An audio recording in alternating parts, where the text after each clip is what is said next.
datang kepada Paulus adalah Yesus menurut Paulus. Silakan aja Bang.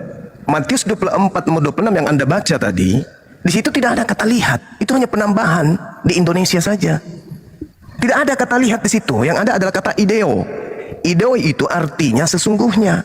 Jadi apabila orang berkata kepadamu lihat, itu tak ada kata lihat. Sesungguhnya Yesus ada di padang gurun. Jangan kamu pergi ke situ, atau sesungguhnya Yesus ada di dalam bilik. Apa kata Yesus? Jangan kamu percaya. Nah sekarang, siapa yang mengatakan bahwa ada dia melihat kemudian sesungguhnya Yesus ada di padang gurun? Ya Paulus. Siapa lagi? Karena ketika Anda berbicara mengenai kisah para rasul 9, ya jelas asistennya sendiri yang mengatakan bahwa Paulus bertemu di padang gurun ketika Paulus menuju ke Damsyik. 1 Raja-Raja 19:15, jalan menuju ke Damsyik itu adalah padang gurun. Kemudian yang kedua, Matius 24 nomor 26 ini yang jangan kau percaya kata Yesus, ketika ada orang berbicara sesungguhnya Yesus ada di dalam bilik temeon. Temeon itu adalah kamar rahasia, seperti sel, penjara. Dan itu tempatnya Paulus mengarang cerita kalau di situ ada Yesus datang kepadanya. Aku memberitakan Injil, aku menerima Injil bukan dari manusia, tapi dari pernyataan Yesus Kristus. Berarti ketika dia menulis dalam penjara, dalam bilik, dalam temeon, bilik rahasia, Paulus mengaku di situ ada Yesus datang kepadanya. Jadi semua yang diterangkan Yesus itu digenapi oleh Paulus. Jadi apabila ada orang berkata kepada kalian sesungguhnya Yesus ada di padang gurun, jangan kau percaya. Atau ada orang yang berkata sesungguhnya Yesus ada di dalam bilik, di dalam sel penjara, jangan kau percaya. Sekarang Anda mengatakan yang datang kepada Paulus itu adalah Yesus. Ya menurut Paulus, menurut Anda juga.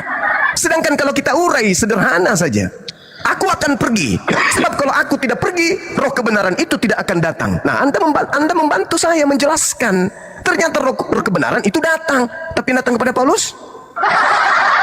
Yesus kan? Nah, lalu hal-hal yang tergenapi oleh Paulus, kita nggak boleh nutup mata. Di antaranya yang saya terangkan tadi. Yang ketiga adalah bahwa penyesat akan datang memakai namaku, menyesatkan banyak orang. Berhasil nggak iblisnya menyesatkan banyak orang dengan memakai nama Yesus Kristus? Berhasil. Nama siapa yang digunakan oleh Paulus kemudian untuk menghapuskan hukum Tuhan? Yaitu Torah. Nama Yesus Kristus. Nama siapa yang digunakan oleh Paulus kemudian untuk merubah ajaran, keyakinan, kepercayaan orang Roma penyembah roh-roh dan Yunani? Nama Paulus, nama Yesus. Tergenapi semuanya. Sedangkan Yesus yang mengunci. Tanda kedatanganku, matahari menjadi gelap, bumi kemudian kejatuhan bintang-bintang. Apakah itu sudah terjadi? Belum. Berarti yang datang kepada Paulus itu si palsu. Karena tidak ada tanda-tanda itu. Tidak ada tanda-tanda itu. Apa tanda kedatanganmu? Mau dia kapanpun, kalau aku yang datang, tanda itu harus ada. Gak boleh tidak ada. Kalau ada yang mengaku bertemu dengan aku dan tanda itu tidak ada, itu bukan aku. Itulah yang terjadi kepada Paulus. Ada nggak tanda itu? Nggak ada. Anda akan mengatakan, itu kan bercerita akhir zaman. Ya emang, kapanpun Yesus datang, itulah akhir zaman. Sekiranya Yesus datang kepada Paulus abad pertama, berarti abad pertama Masehi, itulah akhir zaman. Tapi karena yang datang kepada Paulus adalah si palsu, tidak menjadi akhir zaman. Karena yang datang si palsu, hanya datang menyesatkan banyak orang. Dan banyak orang itu memakai nama Yesus, memakai nama Kristus. Dan Kristen itu sendiri adalah pengikut Kristus. Berarti banyak orang yang memakai nama Kristus adalah Kristen. Sederhana bukan? Nah karena Yesus sendiri mengatakan, waspadalah kepada penyesat yang datang kepadamu memakai namaku. Penyesatnya datang kepada siapa? Memakai nama Yesus dan menyesatkan banyak orang. Paulus kan? Siapa lagi? Gampang kok sebenarnya kalau kita mau menggunakan akal sehat. Silakan Pak Pastor. Baik, jadi yang pertama sebenarnya kata idoa, ya idoa itu artinya lihat. Nah, itu kata kerja. Ya itu kata kerja di dalam Matius tadi itu bukan sesungguhnya. Nah itu kata kerja bentuk auris imperatif aktif. Ya nanti bisa dilihat. Nah, itu artinya lihat. Nah, lihatlah. Ada beberapa arti. Nah itu. Nah, kemudian Matius 24 ini adalah satu penyampaian Yesus Kristus kepada rasul-rasul, murid-muridnya. Salah satu yang mendengarkan penyampaian ini adalah Rasul Petrus. Ya, ini Matius 24 ini paralel dengan Lukas 21. Artinya ketika ini disampaikan kepada rasul-rasul, ya, Yesus itu belum disalibkan, belum dibangkitkan, dan belum naik ke sorga.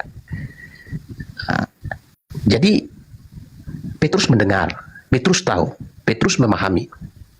Maka pada waktu Paulus ya memberi kesaksian tentang kesaksian pertobatannya, itu didengarkan oleh Petrus. Saksi peristiwa, saksi mata, Petrus mendukung kesaksian Paulus sebagai sebuah kebenaran. Nah, Petrus dukung. Maka pada waktu Paulus mempertegas bahwa yang paling akhir dari semua, Kristus telah menampakkan diri kepadanya seperti bayi yang lahir sebelum waktunya, prematur, diterima sebagai sebuah kebenaran oleh Rasul Petrus. Ya, oleh Rasul Petrus. Kalau ada yang berasumsi bilang itu Yesus yang lain dan segala macam, dia tidak punya saksi selain dari asumsi dan selain dari salah menafsirkan Matius 24 dan Lukas 21. Karena saksi peristiwa, saksi mata yang mendengar memberi dukungan bahwa kesaksian Paulus itu adalah kesaksian yang benar, dapat diterima. Ya, dapat diterima. Mengapa? Karena Paulus yang datang kepada Paulus itu juga datang kepada Ananias.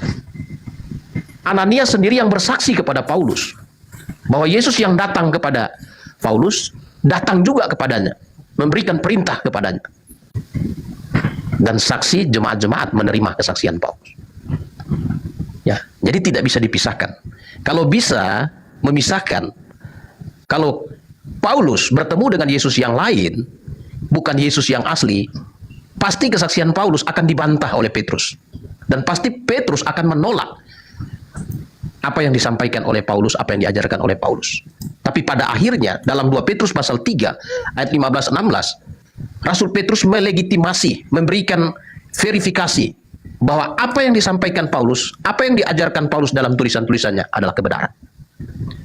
Kalau ada keberatan bahwa yang bertemu dengan Paulus adalah Yesus yang lain, dia harus sanggup menampilkan saksi peristiwa selain daripada kesalah tafsiran terhadap pernyataan Yesus dalam Matius 24 dan Lukas 21. Silakan. Waktu sudah habis. Oke, baik.